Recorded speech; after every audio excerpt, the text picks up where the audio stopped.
Government will not seek SOE extension in St. Catherine. The National Security Minister, Dr. Horace Chang, say the government has decided against seeking an extension of the state of public emergency SOE imposed in the St. Catherine area on June the 17th. The measures is due to expire on Thursday. Chang made the announcement in the House of Representatives this afternoon, where he said that the security force have managed to cool the criminal activities in the parish. It came days after the opposition People's National Party indicate that it would not support the extension which would have been needed. At the time the SOE was declared, the parish had recorded over 128 fatalities, which represent a 30% increase year on year. The government has further reviewed the security situation in the parish of St. Catherine, and on the advice of the heads of the security force, we are satisfied that the declaration of the state of public emergency has allowed the security force to bring the area under some control, Chang said. The status will be reshaped to maintain the current status. Quote, however, if there is any further change in the situation, we'll advise the nation what further steps can be taken if in fact it need to return to a state of public emergency. But at the point, we will not ask for an extension and allow the current 14 days to expire, he added.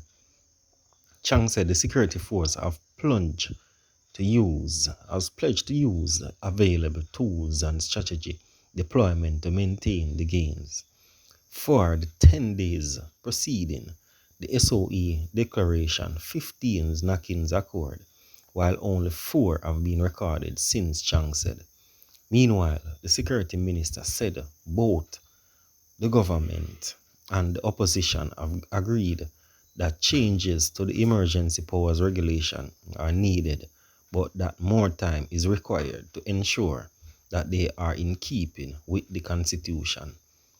We'll now continue to review the regulation. We'll further examine what has been recommended by the opposition and seek to come to set of regulations that can be used where the level of violence increase above the capacity or normal policing, said the minister. Some viewers, those are a few of what is happening right now when it comes on to the SOE. More will be updated. Westmoreland Police name Rnett Richards a person of interest. The Westmoreland Police have named Mr. Richardson as a person of interest. Richardson is from Mandeville, Manchester. Detectives from the Savlamar Police in the parish say Richards may be able to help them with their investigation into an incident in the division, but they have been unable to contact him. According to the statement issued this afternoon by the Police Corporate Communication Unit, there were no details of the case. The police are urging him to contact detectives at the Savlamar Police Station by 5 p.m. on Wednesday, July the 29th. Anyone with any information, Richard's whereabouts, is asked to contact the Savlamar Police at 876-955-2536. Man taken out on Shortwood Road by gunmen. A man was shot along Shortwood Road in St. Andrew this afternoon. He has been identified as Richard Gavin. It is reported that about 2 p.m., Gavin pulled up at an establishment and was attacked by gunmen traveling on a motorcycle. He was hit several times. The police were called to the scene. The injured man was taken to the hospital where he was pronounced. The crime scene was cordoned off and traffic diverted as investigators probe the knockings. Boy, my viewers, left, right, and center. Man just a get knocked. Left, right, and center, my viewers. You know, we don't know what go on, but something must go on. St. Catherine can be held with gun charge. A St. Catherine taxi operator who was held with an illegal gun inside his car has been charged. Powell has been charged, and he has been in custody since the June the 8th incident. The police reported that cops and an intelligence-driven operation stopped a car being driven by Powell along the Dumbo Holding Main Road in St. Catherine around 6:30 p.m. They said that the vehicle was searched and a Springfield pistol was found in the compartment of the car. Powell was arrested on suspicion of illegal possession of a firearm.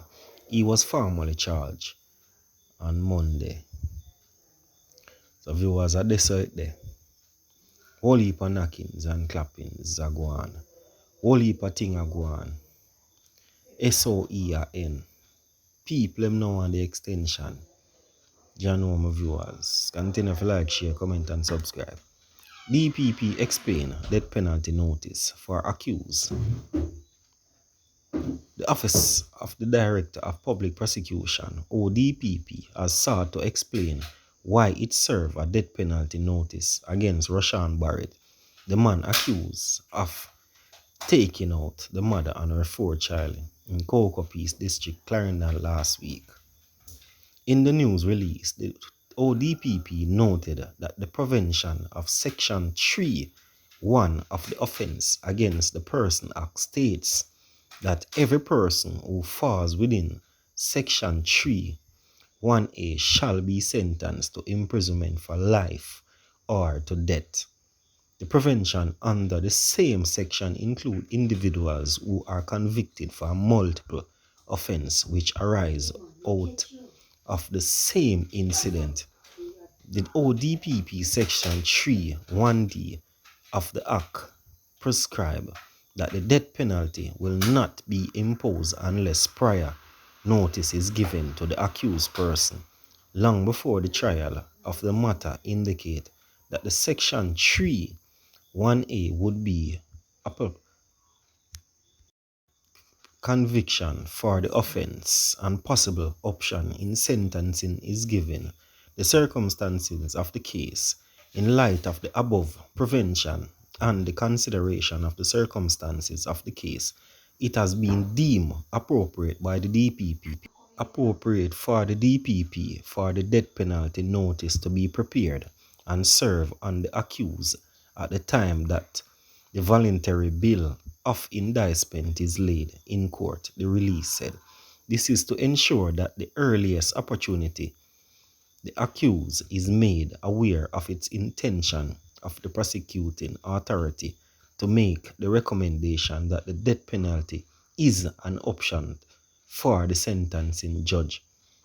Consequence and conviction after trial for the 5 counts as outlined on the indictment, he added.